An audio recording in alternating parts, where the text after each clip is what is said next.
this lady comes up to me and she says, "Are you the new president?" And I'm proud. Yeah, look, talk. Of course. Yes, I am.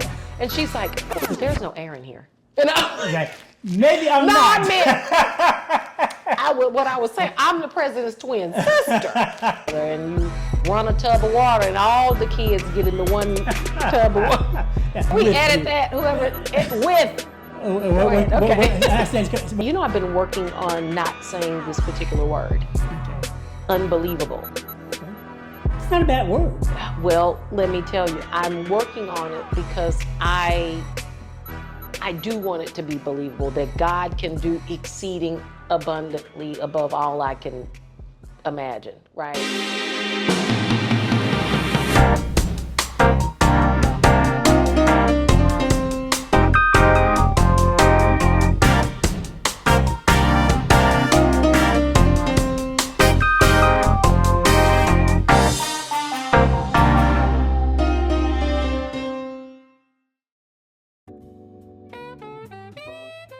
Good evening and welcome to What's Up With That, a podcast too, with your host, Don Brington.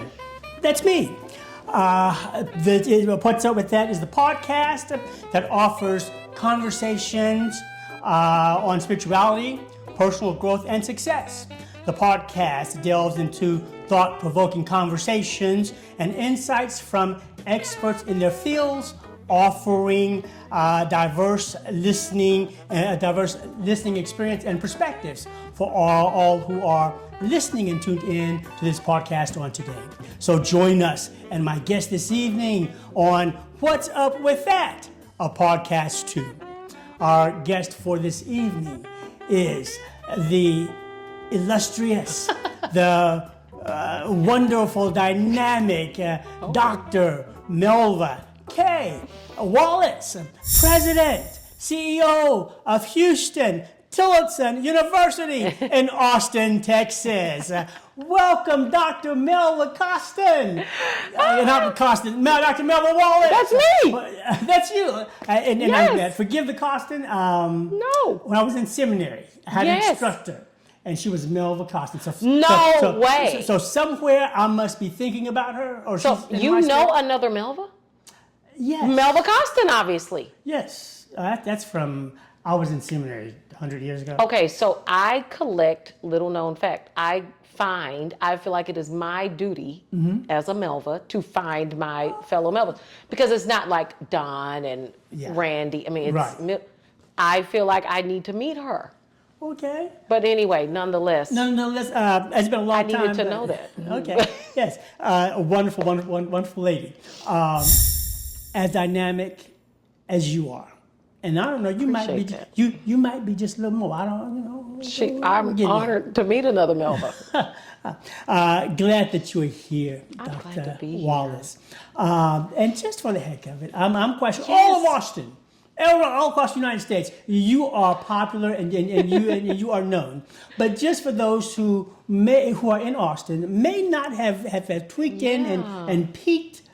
Dr. Melva Wallace, tell us a little bit about yourself.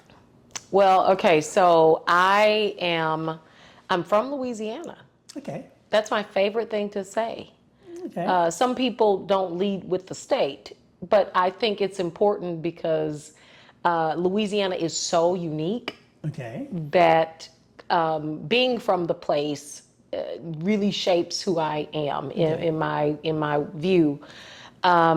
Louisiana, you almost need a passport to go. It's like going to another country. Most people say when they visit. Most people say it's different. Yes. Yeah, it's, we're just a little different. So I always say that because of the culture and even the different backgrounds of people, the Creole backgrounds, Indian backgrounds, the French backgrounds, the Cajun backgrounds that are there.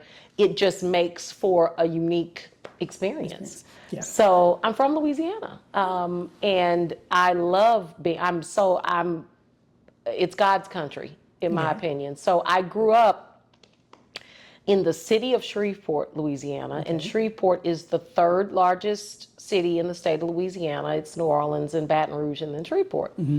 And my family, my mom and dad, who were both educators in a way, they were from a small rural town called Homer, Louisiana. Okay. And you're talking about Bayou. Some of the people there don't even speak English. Like if I took you there, you would be, now tell me, what did they, what you saying? what did they say? They said it was time to eat dinner, you know? It's get your plate. You know, it's like I would have to translate. Okay. Yeah. Okay. Yeah. That's awesome. Yeah. So I'm from Louisiana and grew up again in the rural areas of Homer, Louisiana. Well, I was from Shreveport, but because my parents were so close to their parents and a lot of their siblings still lived in Homer, I grew up with, you know, I don't know if it's a traditional black household, but where your cousins were like sisters and brothers. And we grew up together and you run a tub of water and all the kids get into one tub of water. Yeah. Now, I was going to say, I spent some of that, but we didn't quite do that. All the way, we didn't quite do that yeah, that's what I'm saying. All the way, yes, Okay. yes. Where, you know, the freedom of being outside and the outdoors was a part of my life. My grandmother, my dad's mom, lived to be 106 years old. Wow, so you have something to look forward to, don't you? In the name of Jesus, amen. In the name of Jesus, okay. In the name of Jesus. And she lived on a farm. Her claim to fame was, I mean, raising 9 kids. My dad was siblings of 9, and my mom siblings of 9 as well. So large people on top of people on top of people on top of people. So I imagine when y'all have a family reunion, and I imagine those folks have had kids and they've had kids, and it's a production. Okay. It is a production. I would imagine. So a big family, and I love that. And so, you know, and so what is also interesting on my dad's side of the family, I'm the youngest grandchild. Okay.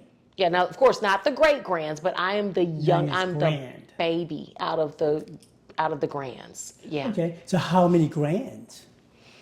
Oh my gosh, I don't know. Stump Melva Wallace, because I have no idea. I don't know how many. I don't know because some are nine siblings times on both sides. carry the That's one. 18. Yeah, easily. Okay. Yeah, easily. Okay. That's a lot. Yeah, and then on my mom's side, same thing. A lot of cousins and stuff. So I grew up with a mix of city life, you know, being from Shreveport, and a healthy dose of country life, where I had to, during the summers and different times of the year, we would pick potatoes, we would have to pull collard greens, you would have to farm life.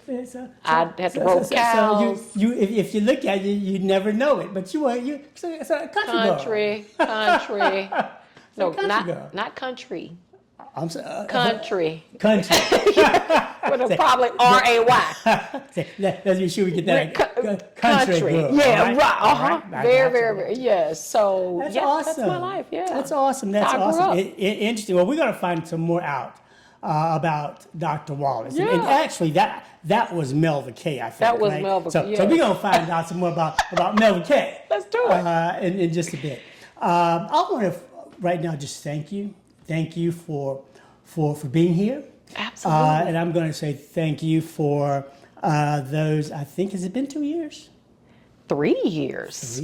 22. I came in 2022. Okay, so the 2.5 years. Yeah. That I had the privilege and honor of working under you. With, please say with. Say with. Yeah. Working. Can we with edit you. that? Whoever with. Working with playing. you. And want to especially thank you for your support for the podcast. One, that you've been here, that you're here today. To wonderful surprise as I was retiring, and actually a lot of work to do. This month marks the dropping of our first podcast. Didn't know what I was doing, but I was determined that we were going to start dropping a few months before I actually retired. Yes. So that when I moved into January, it's not something I'm going to start doing, it's something I'm already doing. Yeah, that was great. That was brilliant. And you found out about the podcast. I found out we were having lunch together. Was that the first time you heard about the podcast? Well, I think I'd heard about it. Okay. But we were having lunch and we were sitting next to each other in the cafeteria, and I was saying, well, what's going on? I think we were some kind of way. Yeah, you asked me several questions. I was like, what's up with the podcast? And you're like, well, that's the name of the podcast, you know? Yeah. But as I retired, you almost university, shared a gift with us. Yeah. And you will notice, please watch the podcast when it drops. You will notice the difference, and then go back and look at the very first one. The very first one actually was in South Africa. Okay. And they had a camera that I could use. Okay. When I got back, I didn't have a camera. They had a camera that we could use. Okay. So started with my cell phone. Love it. Was able to get a student to serve as a videographer who came with a camera, one camera. And so with your gift, we have been blessed to be able to get more equipment so that we could have a better quality podcast. So for that, I'm grateful, and thank you so much. No, thank you. So what you don't know, or maybe I don't know if you realize this, but from our lunch, when you were telling me about the podcast, I had begun to just become aware of, I know podcast, you know the term, and I've watched them. But for some reason, I had started to see things about podcast studios pop up on my Instagram feed. Okay. You know how the Instagram if you say one thing, then, it starts to, filter in, Right. And I was looking at something popped up about podcast studios and how, and I think I mentioned that to you. And I said, there are places that have these podcast studios. Have you heard of them? It just started to pop up. And I was so intrigued by what you were doing. And I'm like, we as a people, and I believe that more Christian folks need to be in entrepreneurship. Okay. I think it seems as if there's always a disconnect between, Christianity and the church and entrepreneurship. It seems, and maybe that's just my stereotype of the way I think people think. Like, oh, if you're going to be in the ministry, if you're going to do this, it's benevolence and there's no opportunity in that. And it's just for the people. And it is for the people. It is for God. But it's also, to me, a way that I felt when the way you presented it. I'm like, me, I'm thinking business. I am president and CEO. I'm like, oh no, he needs to monetize this. This is a big opportunity that I see that he could lift up something that, an idea that I see as an entrepreneurial idea. So I was so intrigued by that I thought, oh, he has to do this. Yeah. He must do this. It's, and that was to my surprise too. As I was retiring, I struggled, right? Was not ready to go home. And so, what am I going to do? And it was in prayer. In my spirit, it was podcasting, and subbing was the easy way just to, I still needed to bridge a gap here. Yeah. And so subbing okay. It was enough to make me okay. Yeah. With retiring, okay? I got this. God got this. Absolutely. We're gonna be all right. Yes. As I started looking at podcasting, mine was I needed something fun, because for me, HT was fun, right? It really is. Did not mind late hours. Did not mind counseling. You did more than 8 hours, but I like the way you said that. Yeah. Absolutely. Yeah. I would stay late. Yeah. But it was okay. Take them on trips, things that you did not have to do, but it was just how you enjoyed Well, and part of me says engaging. that if you're going to have effective ministry, service is part of it. And service beyond your gate. Sure. And if we don't expose, absolutely, what are we really doing? Yeah. So as much of a ministry, it's higher education. So it's the learning experience. Yeah. And if we're there, we don't provide the learning experience. If we don't provide the growth, it's student development. Right. It's student development. That is perfect. It's That's exactly what it is. Yeah. And ministry on university campuses ought to be student development. Sure. If it's not, Sure. you probably got the wrong person. Yeah. Now I want to say something else. Now, we're going the wrong way.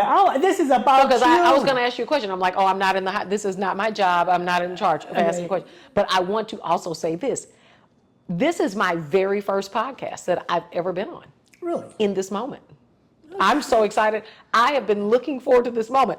I kept asking the team, when do I go to the podcast? What day, like a little kid, what day, what do I wear? How do I look? I hope I look okay in my first podcast. Yeah, you look fantastic. I hope I don't ruin it and don't get invited back. I am privileged and honored that the president of Huston-Tillotson University allowed me to be the first person to engage in a podcast. Awesome. Yeah. And people have asked me to be on, and for some reason, it's just never worked out, and I just haven't been able to do that. So this is my first day on the job. Okay. Well, I am excited, and I am privileged, doubly so. Oh my gosh. So that fun. you are here. I'm glad. Yeah. Glad to be here. And as we share this time, how about a little conversation about HT? Yes. You just said it's been 3 years. 3 years. 3 years now. Mm-hmm. How has your journey been so far? It's been, I've been working on not saying this particular word. Okay. Unbelievable. Okay. It's not a bad word. Well, let me tell you, I'm working on it because I do want it to be believable that God can do exceeding abundantly above all I can imagine, right? Mm-hmm. So I'm working on my words. That has just been a personal, I just slang even certain things. That's another podcast to just talk about how I want to use words wisely. Okay. And so saying unbelievable is probably what I would have said before I'm starting to watch my words. But I would say it's been amazing. It has really been amazing. I could not have imagined, I will say that, that things would be where they are in such a short period of time. Okay. And I just wouldn't have imagined that things would be going so well in so many different fronts, that the plans that we've laid out have been working out. I mean, it's just, God has really done some amazing things. Okay, so I'm going to ask that, but that unbelievable, I understand what you're saying. Yeah. I like it from the standpoint that it offers a challenge to people. Yeah. It's an unbelievable experience. Yeah. But to understand that, you've got to come here and experience the unbelievable. I'll take that. And that helped me. Yeah. Okay, good. So I'm going to ask you another question then. Okay. In these past 3 years, lots have happened. What was it in that 3 years, that aha moment, that reflective moment that touched you and allowed you in that time to begin to get a vision for where HT needed to go? I don't know. I'm going to think you did not come in making massive changes. I believe in the Nehemiah mentality. As Nehemiah went to rebuild the wall, he went out at night with no one there to survey the land.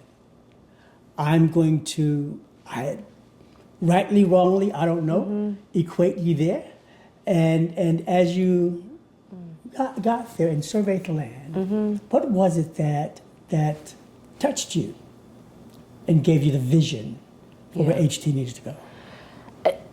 People have asked me that question in not as thoughtful of a way that you've just asked me that question. So I want to say that it was probably, I would say, the students. Okay. Can you say more? Yeah, it was the students. So I have been in higher ed for 25 years. I'm not new to this. I have been big school, small school, black school, white school. I mean, I have been in this business of higher education. I've been in the business of higher education from the very bottom. Okay. I started in corporate America, and then I transitioned. I was in corporate America years before I transitioned into the collegiate space. I got to the collegiate space and I was a program coordinator, the lowest man on the totem pole in student affairs, making, I think, $27,000.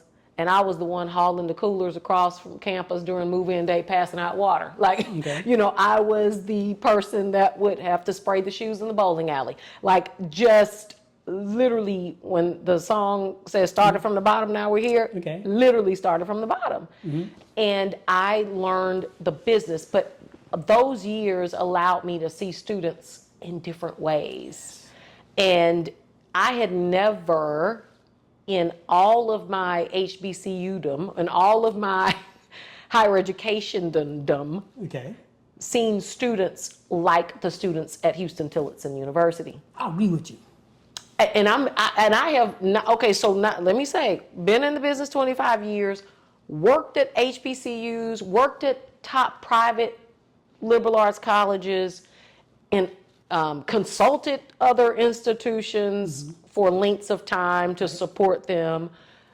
Been on SAC COC accreditation site visits. I know kids, I'm in the bit, I'm in it all over the world. I've seen lots of campuses in student affairs, conferences, this and that. And I'm telling you, and I'm not just saying this now because I'm the president, this is real. And people say this outside of me just saying it as the mother hen of the children. There is something different about a Huston-Tillotson University student. It's akin to me going back to Louisiana, my roots, where there is something different there. It's a gumbo that you try that, you can eat gumbo outside of Louisiana, But for some real gumbo. You had soup if you had it in Texas. I'm just saying, Watch out. You've had soup, it's like, but it is something there here that is just unique. So it is the combination of the brilliance of what has been done in religious life ministries, how that spills over into their life. I never in my life had a kid. Oh my gosh, come on, help me. Mr. HT, boxer. It's on the tip of my tongue. Rajay. Not uncommon for me to be literally on a Zoom in my office and I hear Rajay at the door knocking and I'm like, come in. And he's like, Madam President, I just came to pray with you. Okay, 20 people on the Zoom, I'll be right back. If you can just give me 2 seconds. And we're gonna pray because he said we want to pray. Absolutely. I've been in the business a long time. I don't know. I done prayed for a whole lot of children. But not kids coming to pray with me. No, and it's him right? It's not just that, but when I invite people to visit with me on campus, because when I came to campus, when you say reflect, literally every single human I felt like in Austin had a meeting. I mean, I'm like, who is this? What are we doing? I'm meeting with all sorts of people.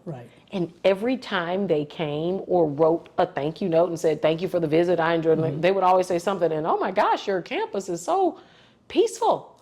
Your campus is so your students, oh my gosh. The students will walk up to you and say, hello, how are you? They have impeccable soft skills. I mean, the majority of them do. Majority of them have impeccable soft skills. Some of the ones who look rough. Oh, they open their mouth and they're like, hello.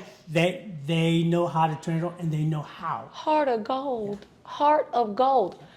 And I'm telling you, even the incidents that most of my peers in student affairs have on campuses. Oh my gosh, fighting and this and that. I mean, it's just the typical thing of a college world.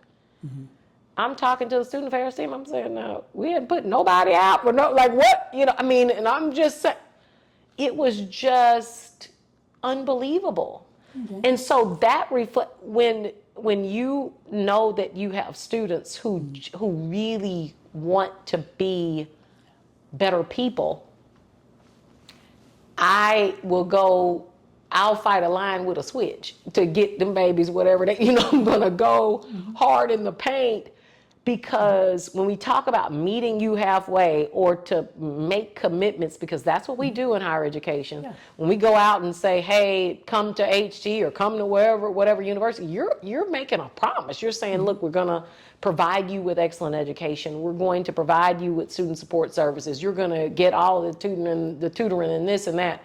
But we want to really see you cross the stage, and we want to see you get a great job and all of that. But, sometimes that gets lost in the meetings. All of that gets lost in the data reports and this administrator doesn't get along with this administrator, so there's bottlenecks and this and that. And so when you know that you have students who are that committed to really being who they desire for themselves to be, I saw not only with the students that there was a faculty and staff that wanted to meet them where they are and say, I got you. So I would say in a reflective moment, in that time where I was surveying the land, that kept coming up. Okay. Yeah. So it was absolutely the students that still drive my vision. Yeah. Okay. And they are some wonderful students. Beyond. For a long time kept me, okay, one more group, one more year. Right. Because it's One more like, group, one more. Okay. Yeah. I was glad when I said, okay, I don't need another year. Yeah, you're like, okay. It's time to turn them over to somebody else. Turn Right? them- Roger, affectionately grandpops, all right? he Grandpops. calls you that all the time. Yeah, and I receive it. His parents, they have yes. embraced me in that same manner, Absolutely. as a grandparent for him. Yeah. So I mean, it's wonderful. In this time that you're here, HT, we have moved, right? Come on, you're still in. Yes. To 150 years. Can you share just a little bit of what has transpired, successes,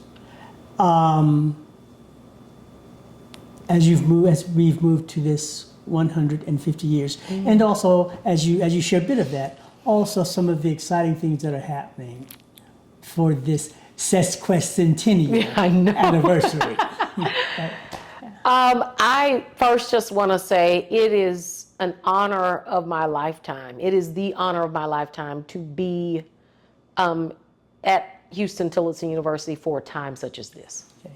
That is just unbelievable. You're allowing me to say, you're giving me grace to say that. It's okay. It is just unbelievable that God has aligned these pieces, that in the visioning, when I sat back and saw what was happening and started to line up the vision, it really just like, this can't be possible that all of these things would be perfectly aligned. And I'll give you, when you say what has been happening. So I get to HT in 2022 in August, and I'm at a press conference in the middle of the quad of campus, and some lady asks me, what's my vision for HT? And I'm like, lady, come on.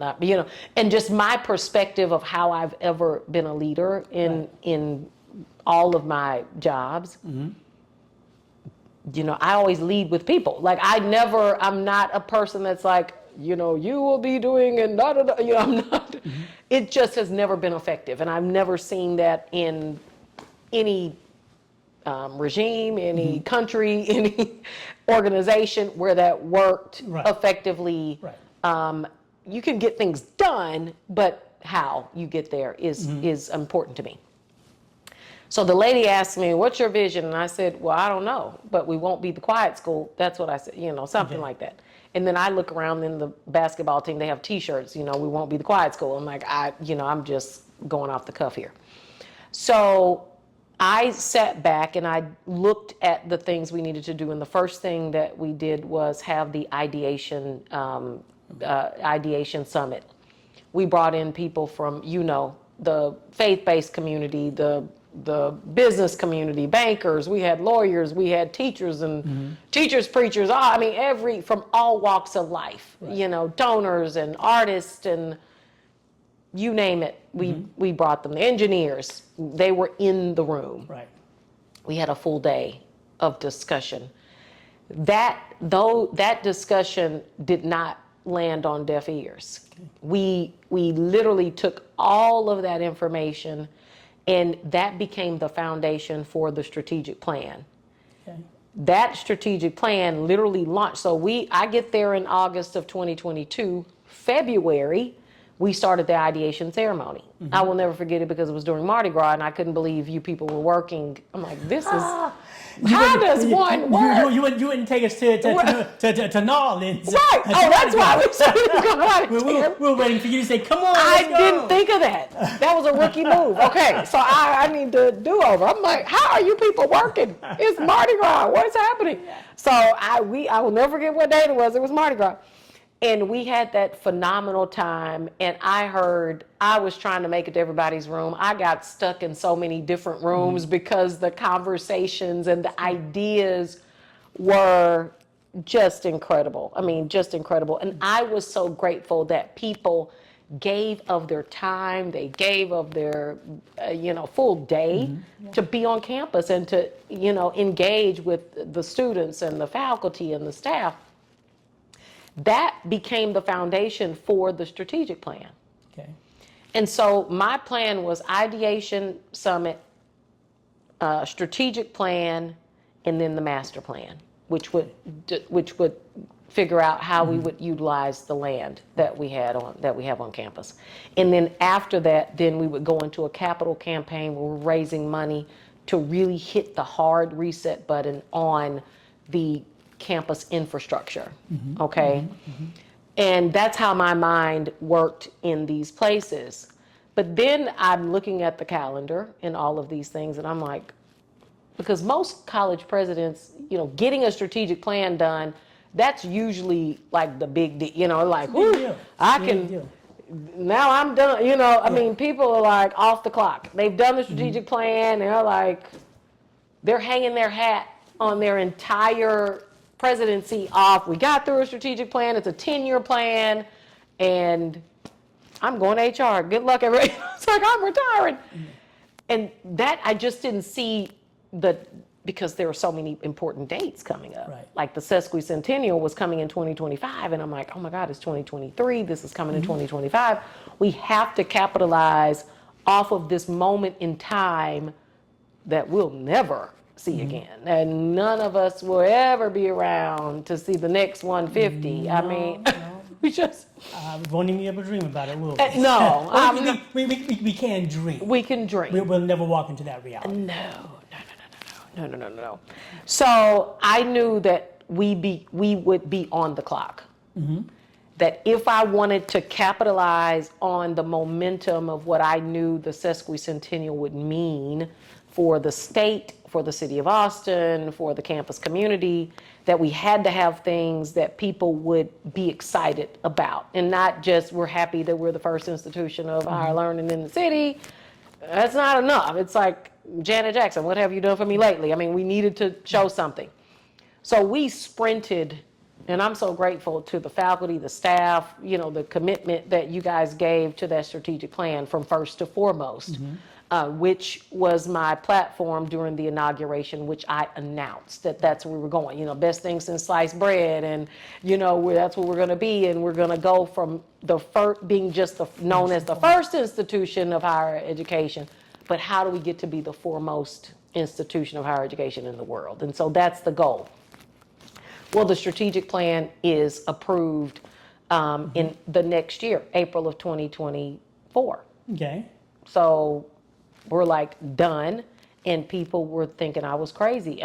My colleagues are like, how are you doing this in 9 months? Like, that's unreal. I didn't know any better. Rev. I just didn't And know. sometimes not knowing is good. I didn't know that you weren't like I had no idea. I'm just thinking, oh yeah, get going. They're like, no, strategic plan. It takes a lot of schools 2 years to do. I'm like, really? I was like, oh, just didn't. I know we put in 30 years. I've seen at least 3, right? Every 10 years. Okay, yeah. Yeah, we put in. Actually, we'd start early. A few weeks, and it would progress, and it would take some time. So, be a year. By the time we got through a year, a little bit more than a year as we tweak it, but certainly within a year.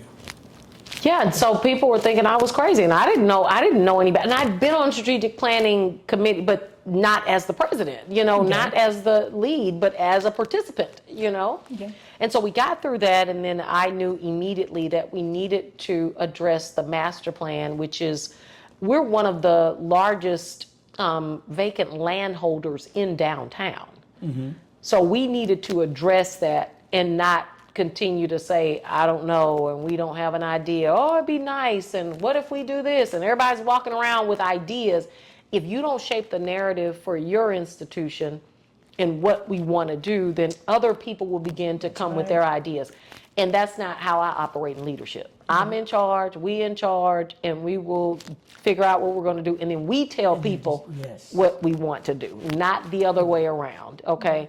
So we needed to address that quickly. And so we started the master planning process, and that is going at record speed, and it's like 98% done. Okay. About 98% done. And we're just, literally, the last thing that we're doing right now is announcing, I think in the next few weeks, that we're calling an artist proposal for artists in the city and surrounding areas to look at the master plan and see where they would want to contribute ideas.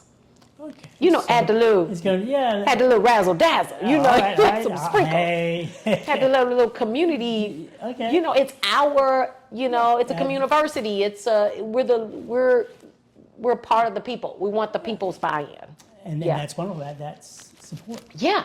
And so we're going to show them different key areas that we've already designed and say, make this better or make this special, or because it needs to be truly HT. It needs to be truly black. It's got to be black. Blackity, black. Wow. Yeah. I'm with you. And I don't mean African American. I'm saying it's got to have that black centric focus. It's got to have the flavor. Yeah. It needs to be Austin, and it needs to be our community. It needs to be East Austin. It has to say that. It cannot look like a building that if we pick it up and it's a brand new shiny building, if we pick it up and move it to Minnesota, it'd be nice there too. It needs to look out of place if it was picked up and moved to another institute. Exactly. It needs to look like us. Okay. And so I want those black artists and those black and brown faces to have their hand in what the final piece will be. I look forward to coming back and seeing and experiencing. I know. And experiencing that. We're going to cut some ribbons. Okay. Sounds wonderful. Sounds wonderful. So numbers have increased. Yes. Is that right? Student population. Oh my gosh, is increasing. Yeah. New programs. Have been developed. Are being developed. So things are moving. Yeah. If you could use your greatest imagination, where do you project HT would be in the next 5 years under your leadership? We will have broken ground on some new buildings, starting with student apartments or student housing. I say apartments, but apartment style living for students. Again, it's my babies first. They first. Okay. Everybody else, we got to tough it out. But I want them to have the best. They live there. We get to go home. Okay. We get to go home. We pack up at 5:30, and everybody's out of the gate where that's their address. 900 Chacon is their address. That's where they live, right. So I want their living experience to be superb and stellar and top tier. I want them to walk into their living space and it to rival the top places and homes in the city of Austin. I want them to walk in and be like, I am in luxury. And so we want to develop that experience as fast as possible, because I want them out of those old dorms. They have sustained us, and to God be the glory. I pray over them dorms in the name of Jesus. Just hang in there. Hang in there, glory. Just a little while longer. Okay. But we're praying not too much. Not too much. Just a little while Just a little while longer. Okay. So hang in there. So I would say we're going to cut some ribbons on, new student apartments and hopefully a new arena where, Mary E. Branch. Look, other thing that we did, going back to your previous question, not only the master plan, the ideation summit, the master plan, and the strategic plan, but we got air in the gym. Whoa! We got air in the gym for the right. first time. Let me tell you a funny story. I'm in the gym. We've never had air in the gym in the history of, I always say since 1875, since the ribbon was cut. I was at 32.5 years when I got there. Actually, my first graduation was in May. I was invited to come early to attend the graduation. Okay. Yeah, no air. Okay, it wasn't built with air, never had air. Okay. So I get there as a new person and they tell me it's no air in the gym. And I just thought that someone meant that it was out. We're waiting on a part. Like, oh, no air, like the part is on back order. We're just waiting for a weekend. Correct. I'm saying, we're just trying to pay it out on 12 EBC payments. Like, I don't know. I'm thinking, no, I didn't know you meant like, no, never had been air. I had no idea. I go to a volleyball game. I walk into the gym. I'm new president, walking around, checking out stuff. I'm in the volleyball game. And I walk in there. It was my first time in the gym. Volleyball, that's September. Dude, it was August. It was the end of August. I felt like it was the end. It was like a few weeks after. It might have been September. Maybe it was. But didn't matter. It's Texas. It's Texas. It doesn't matter. August. It is hot. September. We're hot through the end of September and might get a little chilly. You hot to December. We in shorts all the way up to the North Pole come, okay, to Santa Claus. I walk in the gym, Rev, and I had never experienced heat. Like all my deodorant was down to my waist. Saying, where is my deodorant? It's gone. We are all, everyone in there drenched from the top to the bottom. And I said, oh, no. And I'm meeting, people are coming up to me and introducing themselves after the game, and I'm fist bumping the girls. They had a great game. And this lady comes up to me and she says, are you the new president? And I'm proud. Yeah, look, talk. Of course.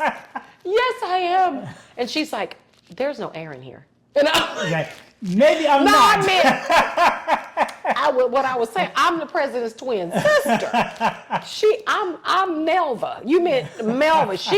She went to the bathroom. But I will relay your message. I was like, oh my God, this lady, her child is on this day. And I literally started to I said, oh no, God, God, you gonna have to make a way. I said, God, you have to make a way. Everybody kept telling me, oh, it's gonna be millions of dollars to get air. It's no way you're gonna be able to get air. And I'm saying, we done put a man on the moon.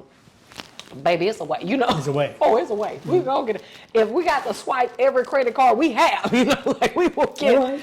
If we have to pay on it until the next sesquicentennial, we will get air. It's now done. Oh, it's done. It was done like this.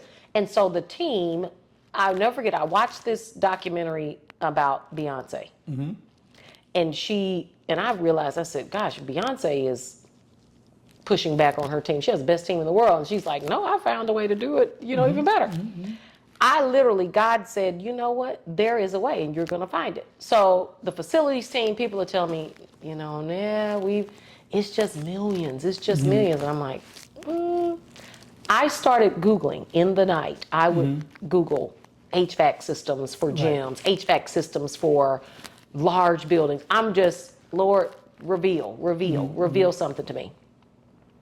I come across this thing called duck socks. And I'm saying, what is this? And they're using them all over the world. It was a fabric system that was this new technology that people use. So I'm like, what about this? You know? Okay. And sure enough, people were like, yeah, that would actually work. Okay. Holy Spirit. Okay. Holy Spirit.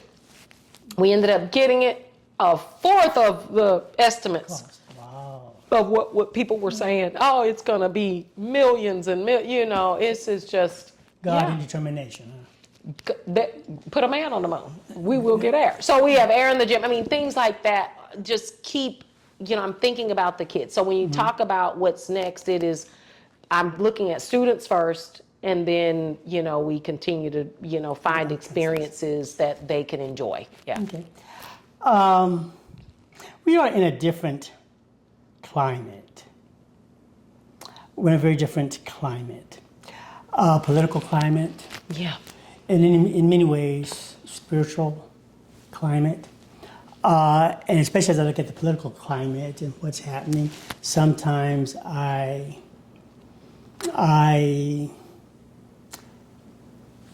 am fearful. I'm not sure if that's too strong. I'm concerned about my grandnieces and nephews, right? Seems like folk trying to take in reverse. With this political climate and perhaps some of the spiritual climate, are we preparing our students for what it means to be Black in America in this present age and as we move to the future?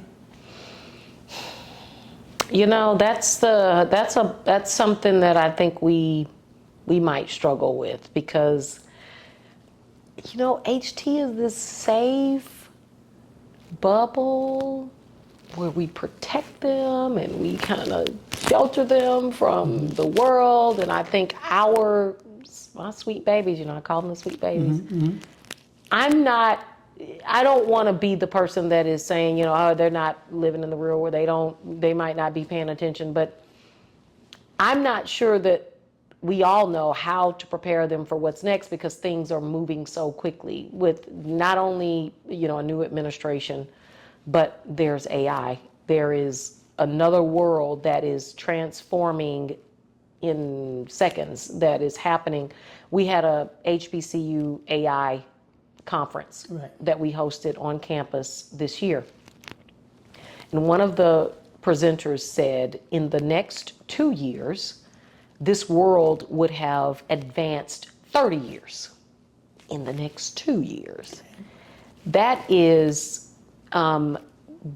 concerning for an industry, higher education, that usually promises in the next 3 or 4 years that we would have prepared you for the world.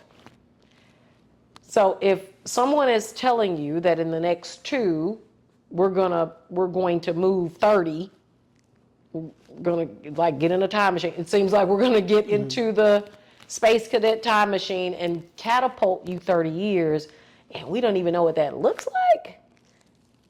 Yeah, I don't know if any student could be truly prepared for what is to come in the next 3 years. If they're coming in this year, we have to, as an institution, and the benefit of being at a small private liberal arts college is that we are very nimble, and we should be able to transition and move and do things that provide advancements as we get the information. Right. We should be able to shift and move that, move the student experience into a direction that ensures that they are meeting the needs of the workforce as we're preparing them.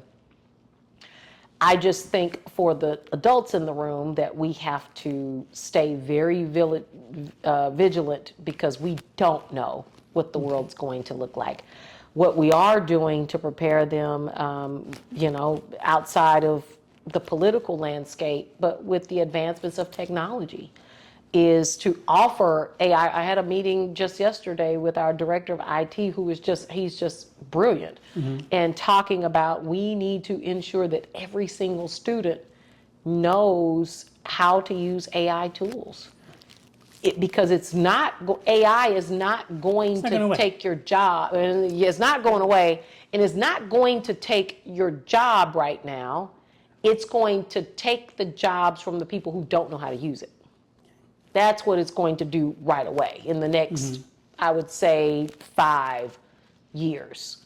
So if you're not using AI coming out of college, knowing how to prompt, how to be more efficient, how to navigate, some of the tools that are available in your industry, you will be left behind. And there will be another student with that same resume on the desk that will eat your lunch, because an HR director is going to go, a hiring manager is going to go to the kid that has some experience with using these tools, how to prompt, how to, and here's the other benefit why I think we have an advantage, is that liberal arts colleges naturally build into the curriculum critical thinking.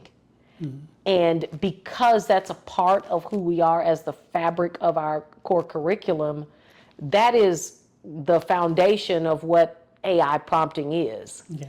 It's the best information that you can put in gets you the best output. And so I think where we have leverage as a private liberal arts college, as opposed to a state school or maybe a community college, we build in those critical thinking components that are throughout the curriculum. That I think gives our students an advantage, just knowing how to think critically. Yeah. So are we preparing them, and are we doing enough? I think we have our fingers crossed and our prayers up, waiting to see what's going to happen. Yeah, and let's ask that question. They are keenly aware. David and I are going to be going to a podcast conference, and AI is a part of that, right? Yeah. And he's excited about the AI part of it, right? Yeah. I think we're already using some of it. Yes, I think we're right. already using some of it. But as we look at I didn't do that. As we look at it, I'm also, I guess, looking at some of the racist attitudes. Are we equipping them to be alert and aware? And to be able to counter some of those racist acts. Maybe in terms of are we teaching how to be, in some ways, activists, standing for justice and those things that Melva K calls us to be. That even, and because you done already started halfway preaching for us. So we're gonna talk about your faith in just a minute. About the Lord. But even Jesus, right? Some of those basic things that if we're not careful, with all of the intellectual stuff that's out there for us, the academics and all of that we lift up, and we must know, right? As young black people, men and women, that we still, unfortunately, need to navigate racism. Yeah. I'm very proud of a group on campus, the political science group, that organization. They are, God bless them. They are doing the work. And what I enjoy seeing, to me, Dr. Saressa's group. Yeah. What I enjoy seeing is that, one, it is organic. Okay. Similar to how a lot of the movement in the civil rights era and pre-civil rights era was because the students led the initiative. It's not the president I shouldn't be in the front of the line. Okay. I'm old guard, right? It should be the students leading the initiatives, because that's how it started. The lunch counters and the students in Jackson, Mississippi that died. I mean, they were the students. Yes. And so those are the people. Those are they made the changes. It wasn't. You didn't see the administrators. You didn't see the president of the school and the VPs. Come on, kids, you need to be concerned about your welfare. That's not how it went. The students said, want to lead this initiative. It was the young people. And so it warms my heart that stereotypically this generation, the stereotype is apathy. You know, that, they're just kind of got the headphones on, nobody's paying, you know, just out there. They're just kind of you know, just out there, not all paying attention, you know, a little green, a little aloof. I don't know about our babies. They seem a little wise, and they are leading initiatives that remind me of, I mean, I wasn't in school at that time, but my God, they seem to be that group, right? That taking their cues from the people who I see as heroes who led initiatives, and some lost their lives to ensure that that you are able to be in this fabulous studio and to have a voice, and to share a voice and to share perspectives. And even recently, they were able to get a bill passed on the House floor with their work. And I'm like, go ahead. I mean, what we doing? All right. So that is something that you can't teach in, you know, you guys need to care about this, and you need to, that's so hard to do, to erase apathy, you know, to say, okay, can't be apathetic. This is, what if you get out there and your benefits are not, they're like, oh, I'm not worried about that. I'm not, you know, that's for Medicare for old people. You know, I mean, they, you know, for some places they're not there yet. Correct. But you got a group that's like, we're gonna deal with this. We're gonna get in front of it. And to be on the front page of the newspaper, and to see those students on the front page of the Austin American-Statesman leading a march to the Capitol to discuss bills that were important to them. I said, now, that's what go ahead. So the work is being done. And students are taking and it's in the right place. Students taking and it is not misplaced, because if you start to, and I'm not saying that universities should not do this. I mean, yes, you need to put forth issues so that students can see how they, you know, the realities, and then to your question, how we preparing you, and hey, be mindful, this is happening. You gotta be, if you're gonna be a great citizen, you have to be informed. And there are schools that are struggling with trying to say, this is important, this is happening all around you, but you live in the higher ed bubble, and your lights are on in the dorm, and the air is blowing, and you know, the internet's going, so you're not thinking about it. But our kids at HT, it is well placed, because they are leading the charge. It's not me, it's them, and that's how it should be. That's how it should be. That's how it should be. All change pretty much through student movements. That's right. That's where the real change comes from. Absolutely. Yeah, So absolutely. I love it when they get a little wild. Not wild, but they want to be heard, and they will go the extra mile. That's it. We Yes. had those seasons where some of those students were there. Absolutely. Who And would, to say, I have a voice. yes. And I appreciate that they have the guidance around them to say, okay, this is how you do it. You want to see change. You talk to your legislators, you do this, and then they become better citizens, because when they go out, they're going to be taking care of all of it. They're going to say, they're going to run for city council. They're going to run for mayor. They're going to be on the PTA even. They will be engaged. And you will see change coming from an HT student, because they already got it in here. You know, they already have it. I like that. Change here from an HT. Yes. Oh, yeah. I want to just for a moment move. Okay. I want to just talk about, you know, Melva for a moment. Okay. I think we've done some, as you talked about your background, your family. Yes. Country. Country. Coming to the city.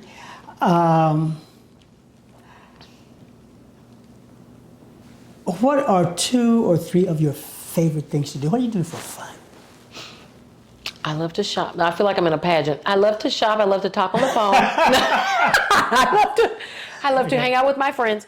What do I do for fun? I enjoy spending time with my husband. That is my favorite pastime. He's my bestie. We love watching movies. You cannot miss me on a fantastic action film. Love action movies. Okay.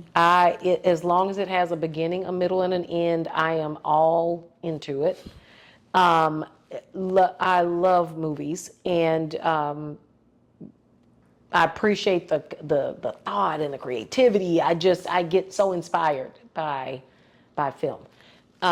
And I love Bible study. Oh, that's so much fun to me. I love I'm glad that you see that as fun. Oh my goodness, I can have a good time having Bible study. I enjoy church on Sundays, and whenever I hear the word of God, that's it. I light up. It's just so much fun for me, and I enjoy friendship. I feel that is where I am richly blessed, is in the friendship realm. I don't know what God must have. I said he must have he gave everybody 1 cup of friendship. He gave me, he must have turned around to do something and put 2. You got the overflow. I got 2 more cups. Yeah, I got 2 cups. I mean, the best friends ever. So I love spending time with my friends, and I love being in my family. Okay. I love being in my family. I love them. They are so much fun. Okay. And I just enjoy being around them, and we have a really good time. So that's what I like to do for fun. I love shopping. Okay. What gets under your skin? Ignorance. Oh. Gets under my. I'm getting mad thinking about it. No. Like, why are you ignorant? Like, why do you not know? Oh my God. People just, ignorance gets under my skin. It just, whoo. Okay. That in a world of information, There's no need or reason to be. No. Okay. No. Okay. One of the things that I appreciate, admire, is your energy. When folk might ask about the president, one of my first go-tos is she is a ball of energy. She is a people person. I love the people. That she does people exceptionally well. So you are this ball of energy for everyone, and almost always, all right? And somewhere I understand, because this chaplain is like, okay, when you go out the door, you're on, right? And so you've got to be on, because that's folk need to come to you. They don't need to come to you down, right? Yeah. But you're always on. You're always the energy, and it's a wonderful, wonderful energy. Thank you. Are there times, though, when that energy is not there? And if so, how do you handle those times? Yeah, so I am very intentional about energy, because I always pray for I pray for infinite prolificity. I want words all the time. I ask God to give me words, so that I can always have something to share or to pour out into someone else. And I am thankful that what fuels me is that I get to do. Some people say I have to go to work, I got to go to work tomorrow. I got to go to work. Again, I told you about my words. I don't just say any kind of stuff. I say I get to go to work tomorrow. I get to do this. This is something I get to do. Right. And so because I get to do it and I love doing it, it is fun for me. And I get energized by the next day. And I'm like, gotta do this tomorrow. Can't wait. It's gonna be fun.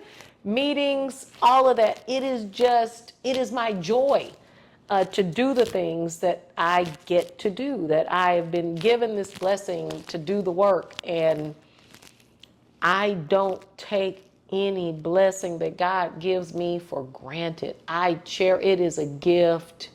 Breath is a gift. Energy is a gift. Being in your presence today is a gift. I work on being present in the moment with people, because to me, humans are God's most amazing creature, and his creative. I look at people and I'm like, wow, yeah, that's amazing. It's like God did it again and again and again and again, and he keeps doing it, and then there are more people. And so to have the opportunity to realize that God created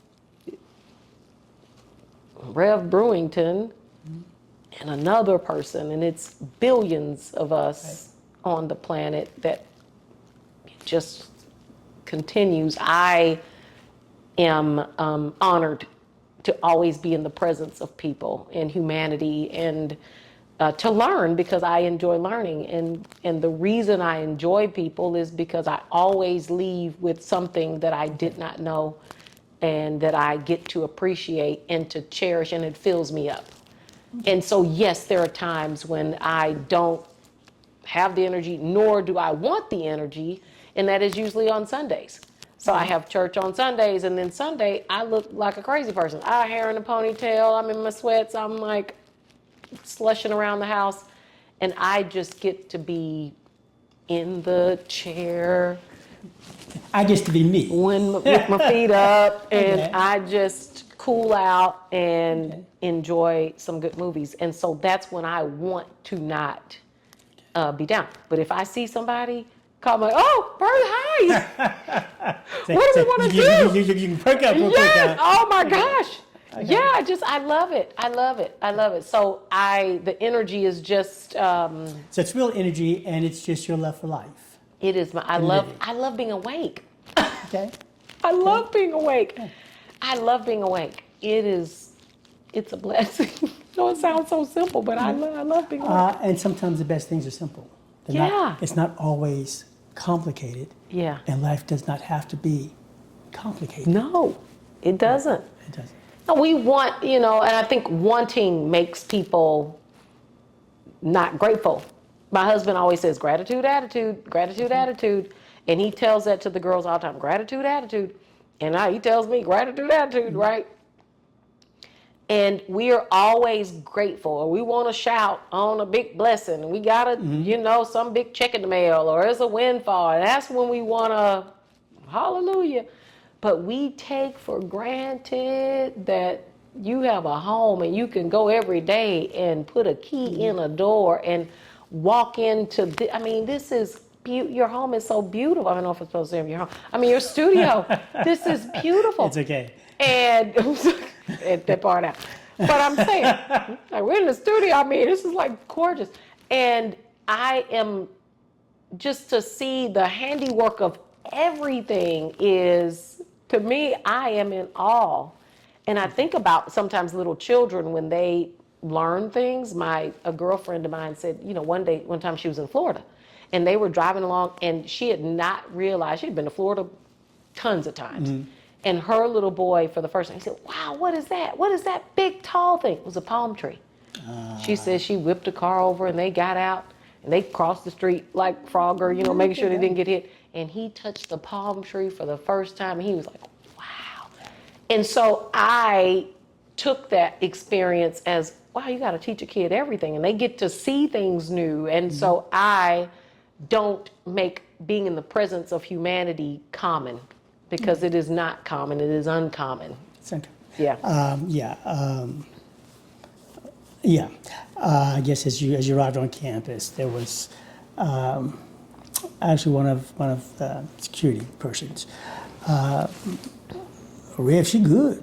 She stopped here and she got out of her car and she talked a long time Right. and she even hugged me. I was going to say I probably hugged him. I'm like, sorry. I won't. She compared it to, and I won't do that. But Yeah. in that, there was high thoughts, right? The sense of I matter. Yeah. And everybody matters, and you do that. I say, and you do that well. Yeah. I kind of was going to go to your faith, but you've been faithing. I can't unfaith. Now, I So said you've been faithing the whole time that we've been sitting here, right? So I'm going to just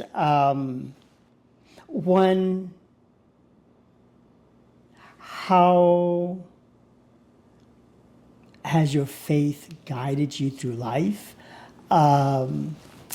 Little country girl, coming from Louisiana, President of University. How has God guided your faith?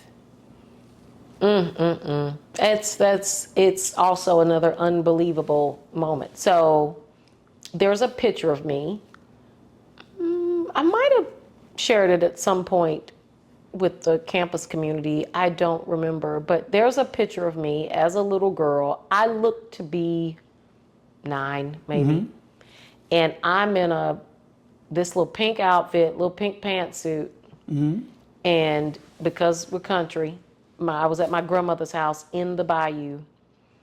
And I got this big gigantic bow in my hair, and I'm in the front yard. I'd gathered, I guess, all of the people who were in the house to sit on the porch while I read Bible verses to them.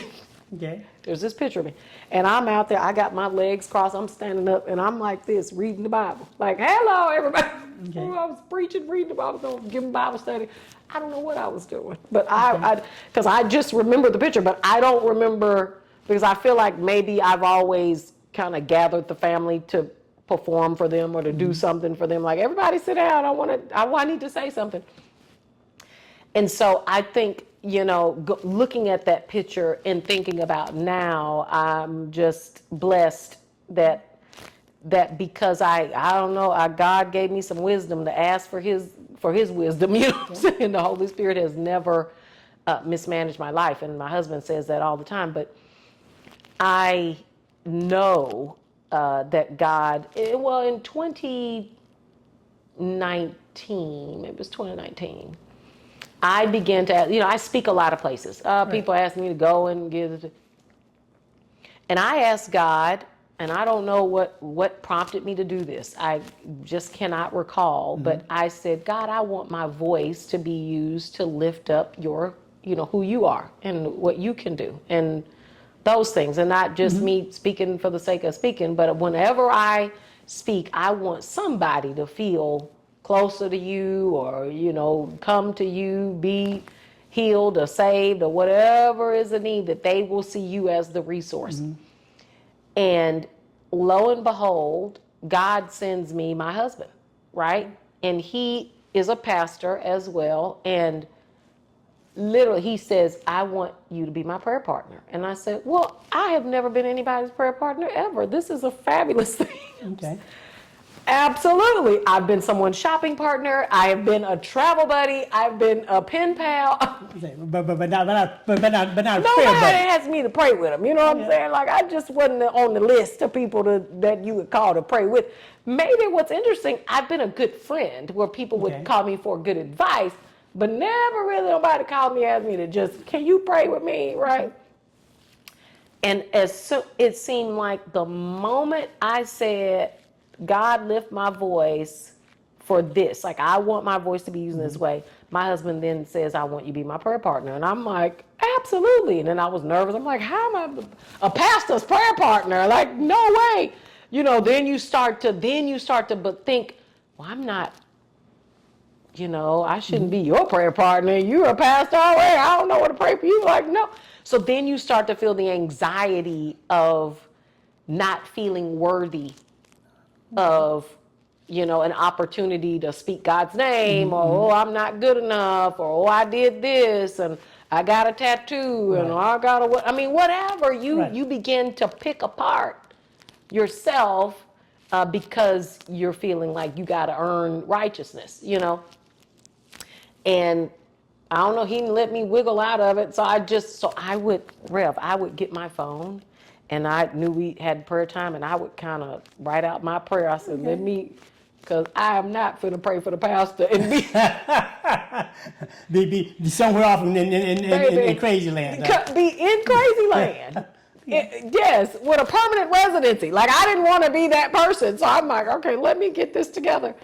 And I'm telling you, it just elevated my faith, praying out loud and praying for people and feeling more confident about praying for people and knowing that I was calling God to do something in somebody's life. I wasn't saying I was going to help you with your you might be in a financial bind. I didn't have the money to give you, or I don't have a kidney, or I don't have a this. I'm not a healer, but he is, and he is. And I knew that I could help call on a name that is above all names that can help whomever get through whatever. So I think that is how my faith has really elevated. And also being in situations where it's like, it ain't nobody but the Lord. So that's when you see it's real. Yeah. Okay. I'm going to leave it there. And I'm going to say, as we close out, what words of wisdom do you have for us today as we leave this place? What just came to mind is, it's not my words, it's your words. Okay. And every time you would close chapel about go forth, that is so powerful to me. It has resonated with me. And I think about how impactful it is, how you always send us out into the world going forth and you would list these things, go forth in this way, go forth in that way, go forth. And you would change it up from time to time depending on the ceremony. And I just thought that was beautiful. And so I would use those words as wisdom, is to go forth into whatever you're doing in this world with excellence, and to go forth into this world with God, and to go forth into the world being bold, because I know that if you just ask, God says it's two things, yes and amen. And if you go forth with a plan or asking for a plan, that God will reveal to you what that plan should be and how it should be laid out. If you just ask, I would say go forth in peace and in comfort, knowing that he can do all things if you just simply ask out loud, and don't be afraid to do it. But I would say just go forth with boldness. Okay. Awesome. Thank you. Thank you for being here. Thank you for taking time out of your day and coming to share. That's something special for me, so glad to have you. And we want to thank you who are listening today. Thank you for tuning in, and I hope that you've been inspired by Dr. You know what, we're going to put Reverend in parentheses.